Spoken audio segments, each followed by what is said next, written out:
Lahat ng mga taong dumadaan dito hindi mapigilan na magpicture. Ito yung pinakamataas na tulay dito sa Leyte. Ganda. Parang malaparaiso ang mga lugar. Kaso ang lakas. Sarap maligo mga kaparmers. Kaso mayroon tayong pupuntahan. Oh. Unlimited mga kaparmers ang tubig. Presko. Oh.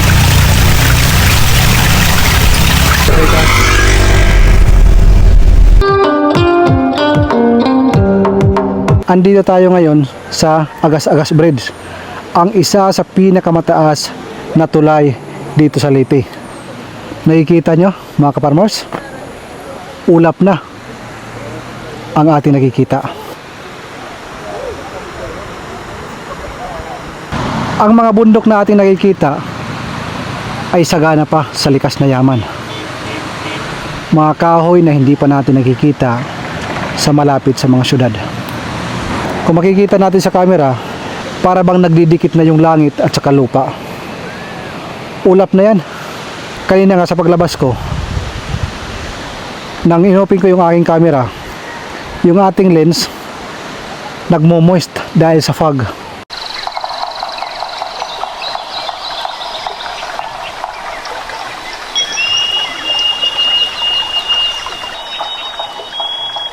Yung tubig na ating nakikita sa camera, napakaliit lang yan. Pero once na nandito kayo sa personal, malalaki ho yan. Hindi lang pala dalawa, isa, dalawa, tatlo, apat.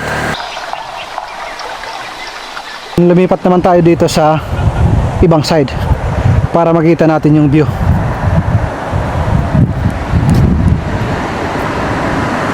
Kung ang nakikita natin sa kabilang side ay mga maliliit na mga lawa na nagsasama-sama pagdating sa ibaba, dito naman, pagdating naman dito na side, malaking river. Kung tawagin dito sa amin, salog. Kung titingnan natin, napakaliit, pero sa personal, grabe, napakalaki niyan.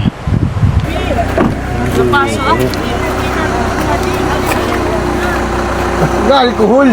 Wow. Kape tayo mga kaparmers.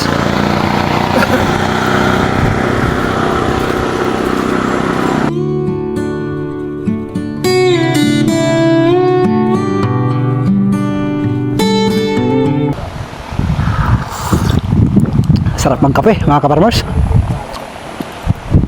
Oh. Isusugal ko na yung ating camera.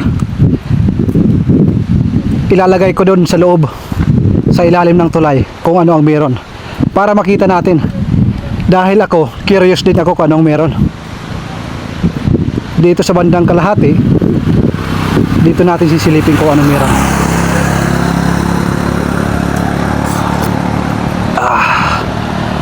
Sarap ng kape mga kaparmers. Mula sa magkabilaang bukid, papakita ko lahat ng view na meron dito. Kasama na rin ang ilalim ng tulay. Ito na.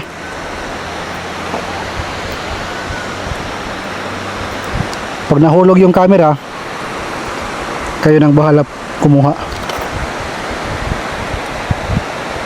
Yan yung kanyang ilalim. Dahil sa sobrang taas, nagsisilbing parang maliliit na damo ang bawat nakikita nyo na malalaking puno ng kahoy. At kahit yung malalaking bato, para bang maliliit kung titingnan natin dito sa itaas. Grabe, matarek. Nahihilo ako pag tumitingin ako sa baba. Ganda. Parang malaparaiso ang mga lugar. Kape tayo mga kaparmers. Lahat ng mga taong dumadaan dito hindi mapigilan na magpicture. Tapos na yung picture taking, tapos na yung ating pagre-relax dito, pagtitingin sa mga tanawin. Oras na naman para umuwi tayo. Kaya hanggang dito na lang mga kaparmers. Magandang araw sa inyong lahat at mabuhay po kayo.